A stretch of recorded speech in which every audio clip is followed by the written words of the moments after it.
MA final year के विद्यार्थियों, औद्योगिक भूगोल के पेपर के अंतर्गत आज हम बोस और हैमिल्टन द्वारा प्रदत्त सिद्धांत को समझने का प्रयास कर रहे हैं। एससी बोस ने जो मॉडल प्रस्तुत किया था वो एक षटभुजीय मॉडल है।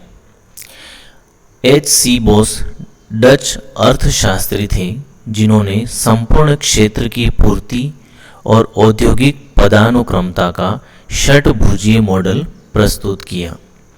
कौन सा मॉडल प्रस्तुत किया इन्होंने? षटभुजीय मॉडल प्रस्तुत किया। किन्हीं कारकों की उपलब्धता क्षेत्र विशेष में एक केंद्र में उद्योग विशेष की स्थापना होती है। उस क्षेत्र में औद्योगिक भूस्वरूप का विकास होता है जिसमें परिवहन और आवास और औद्योगिक संस्थानों का विकास हो जाता है। औद्योगिक भूस्वरूप के विकास से वहाँ पर परिवहन और आवासीय या औद्योगिक संस्थानों का विकास हो जाता है। औद्योगिक भूगोल स्वरूप के विकास से अनेक संभावनाएं बढ़ जाती हैं। कारखानों की क्षमता बढ़ती है, कई सहायक उद्योगों के विकास की संभावनाएं बढ़ जाती हैं और अन्य उद्योगों का विकास हो सकता है।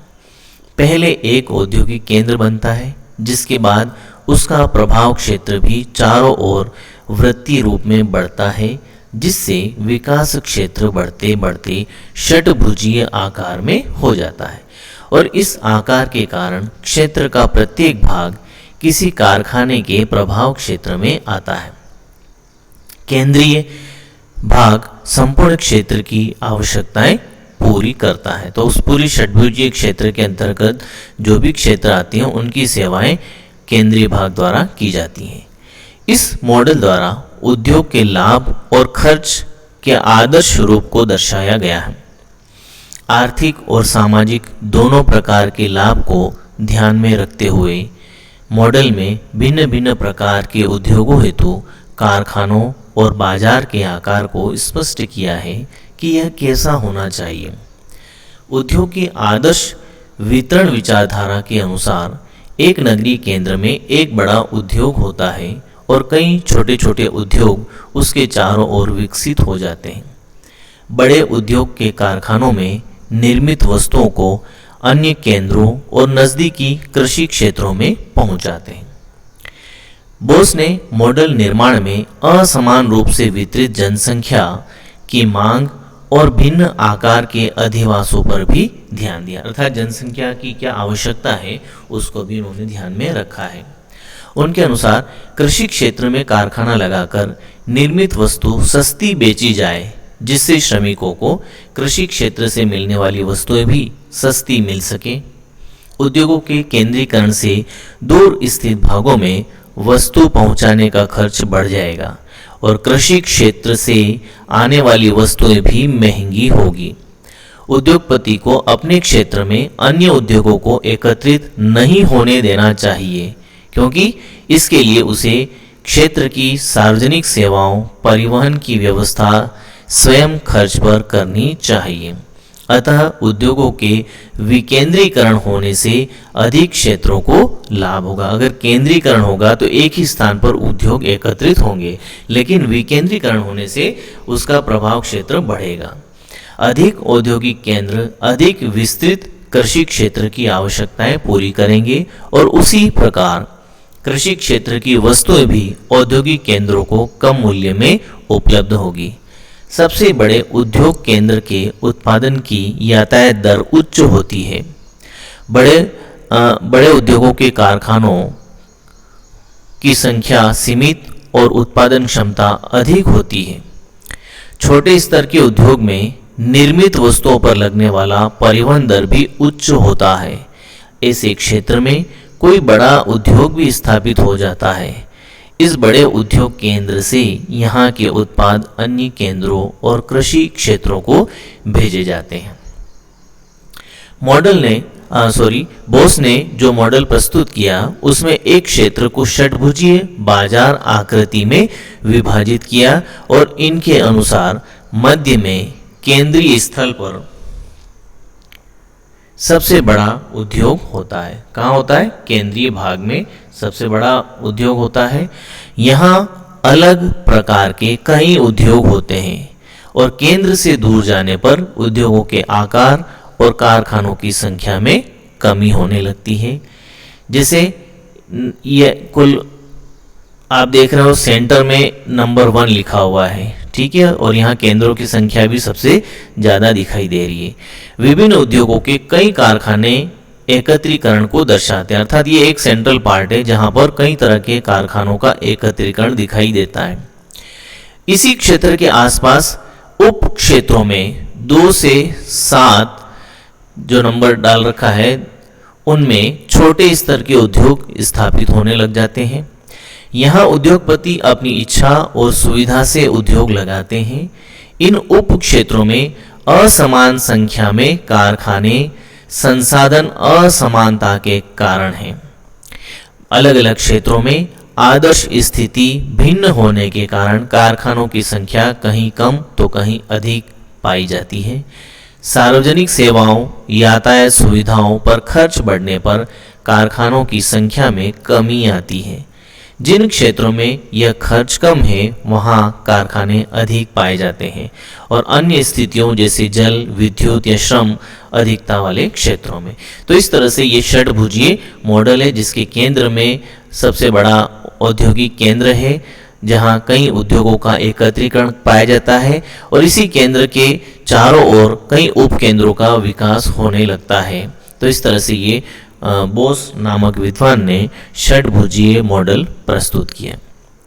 इसी प्रकार हैमिल्टन ने एक लौह इस्पात मॉडल दर्शाया है जिसकी कुछ विशेषता इन्होंने बताई कि सस्ता होने के कारण लौह धातु का उपयोग सबसे अधिक होता है। सभी मशीनें लोहे से बनती हैं। इसका अधिकांश क्षेत्रों में वितरण मिलता है। यह उद्योग औद्योगिकरण की सबसे पहली सीढ़ी होती है। आधुनिक सभ्यता की रीढ़ इसी को कहा गया है। इस उद्योग द्वारा ही किसी भी देश का विकास शुरू होता है। लौह इस्पात उद्योग के बाद ही अन्य उद्योगों का विकास होता है। यह सबसे प्राचीन उद्योग है, अन्य उद्योगों का आधार है और सर्वाधिक तकनीकी विकास इसी क्षेत्र में हुआ है या इसी की वजह से हुआ है। अनेकों उत्पाद इसी से बनते हैं और सर्वाधिक व्यापक या सर्वाधिक विस्तृत उद्योग है। इस उद्योग के स्थानीयकरण की अनेक स्थितियां बनती हैं। अब इन्होंने जो मॉडल प्रस्तुत किया है इसमें क्या बताया है, जैसे कच्चा माल, लौह अयस्क और कोयला दोनों बाजार के निकट या बाजार में एक ही स्रोत पर मिलने पर स्रोत पर ही लौह इस्पात उद्योग लगेगा, अर्थात कच्चे माल स्रोत पर ही लौह इस्पात उद्योग की स्थापना होगी ताकि व्यर्थ मटेरियल के परिवहन खर्च से बचा जा सके। कोयला प्रभावित स्थिति क्या होगी, यदि कोयला और लोहा दूर दूर होने पर यदि बाजार के निकट कोयला है तो ऐसी स्थिति में कोयला स्रोत पर उद्योग लगेगा।